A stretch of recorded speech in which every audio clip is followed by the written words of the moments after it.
I'm Luki, career coach from Focus Inspired. In today's video, we'll be sharing some of the most common mistakes on a resume that will lose you an interview. Consider this to be a checklist for your resume, and if you're planning on sending me a resume to review, make sure you go through these items first, and you can send it along with your corresponding job description. Mistake 1. Spelling and grammar mistakes. One surefire way to have your resume thrown out of the screening process is to have a spelling mistake. It might seem harsh that a simple spelling or grammar mistake could lose you an interview, but your resume should be a sample of your best work. And if there are spelling mistakes on something you should be checking, then what can I expect from you if you're starting work on Monday? Grammar mistakes could be a little bit more forgivable, especially as there are many newcomers applying, though if you can avoid them, definitely do. Use spell check or Grammarly or something like that can be helpful. Though you should really get a friend, ideally 2 or more, who are native English speakers to proofread your resume only for spelling and grammar. After all, if you've been looking at this thing for hours and for the 100th time, you often can't see the mistake that's right in front of your face. Mistake 2. Odd formats or international conventions. This typically happens for someone who's never written a resume before and decides to create one from scratch, or for a newcomer. There are so many free templates out there that you can find one that suits your needs, and typically a simple one is better, and find a style that you like. 1 column or 2 doesn't really matter, just as long as it's clean and consistent. If you're applying for a job in North America, specifically in Canada, there should not be a picture on your resume. Pictures are a common convention in Europe, but not in Canada. You should not have tables, which is common in some countries, and you don't need any personal details like blood type, marital status, or an attestation on whether you certify that all this information is accurate, which again is common in some countries. Any of these would show that you didn't do your research and will likely have you removed from the screening process. Mistake 3.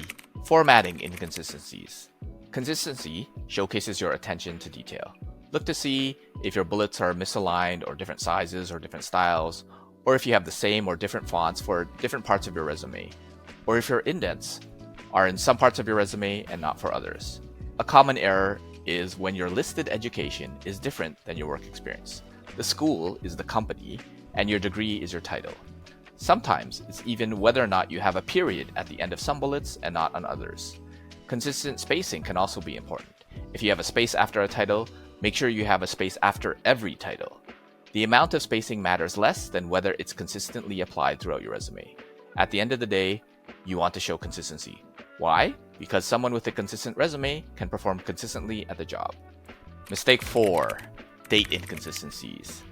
These are another way to showcase your attention to detail.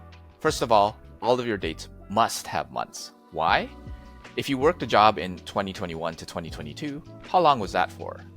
There's also the differentiation from Europe and North America, where the month and days are often transposed, which can confuse some people.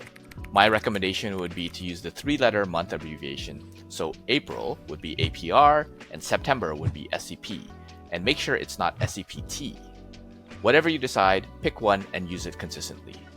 It could also be the spacing between dates, where you might use the word to between some and you might use a dash between others or a long dash or whatever it is. Again, the formatting matters less than whether you apply it consistently throughout. Mistake 5. Not reverse engineering.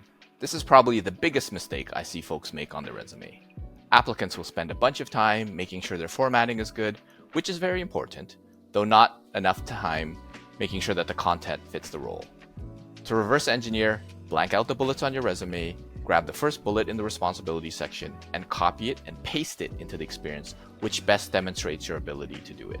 Then make sure you paraphrase. You can ask ChatGPT to help you if you need some inspiration. Ideally, have it keep as many words as possible, but supplement the words instead of changing them. Then do it for every other bullet until you have coverage of everything that's applicable from the job responsibilities, requirements, and qualifications. And if you want to know how to reverse engineer, check out this video up here. This video was brought to you by the Focus Inspired Academy. If you're looking for support in your job search or career, join us for e-learning content, weekly virtual group coaching, text access to our coaches in between sessions, and future apps and community to help you with your job search and career success. Thanks for watching today's video.